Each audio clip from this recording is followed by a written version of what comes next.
মিষ্টি তো অনেকগুলোই নেওয়া হয়েছে, বাবার তো কানিজকে ছাড়ার মনে হচ্ছে না, ব্যাগও লাগেজ করে দিচ্ছি। তো হ্যালো এভরিওয়ান, তোমরা সবাই কেমন আছো? আমার মনটা জানো তো একটু খারাপ, না একটু নয়, অনেকটাই খারাপ জানো তো। এই যে মগরাতে চলে এসেছি, মগরায় এসেই না প্রথমে এক মিষ্টির দোকান থেকে মিষ্টি আর কিছু কচুরি নিয়ে নিয়েছি। তারপরে না আরেকটা মিষ্টির দোকানে গেছি, সেখান থেকেও কিছুটা মিষ্টি নিয়ে নিয়েছি। আর এরপর চলে গেলাম বাড়িতে। বাড়ি যাওয়ার পর কি করলাম সেই সব ভিডিও তো কিছু করাই হয়নি, আর তাই তোমাদের সাথে শেয়ার করতে পারলাম না। তারপরে এই যে বেরিয়ে পড়েছি, তখন রাত 11টা বাজে। এই যে এয়ারপোর্টের দিকে যাচ্ছি, আজকে না মুম্বাইয়ে চলে যেতে হবে, তাই বাড়ি থেকে বেরিয়ে পড়েছি মুম্বাই যাওয়ার উদ্দেশ্যে। আর সেই কারণে না মনটা প্রচুর খারাপ, কারণ 2 মাস ছিলাম, খুব আনন্দে কাটিয়েছি জানো তো। আর এই যে বাচ্চাদের কিন্তু আনন্দ হচ্ছে, কারণ ওরা তো প্রথম থেকেই মুম্বাইয়ে থাকে।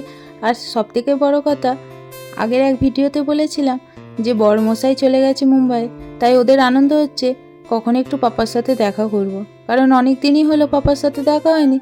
তো এই যে আমরা কলকাতা এয়ারপোর্টেই চলে এসেছি। আর জানো তো লাগেজগুলো না বাবাই নিয়ে আসছিল, আর আমাদের ক্রিস না হেল্প করছিল দাদাইকে।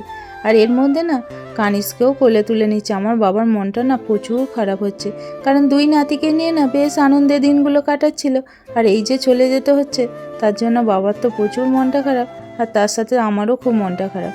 আর আমরা নিচেতে ছিলাম, তাই লিফটে করে উপরে উঠে পড়লাম।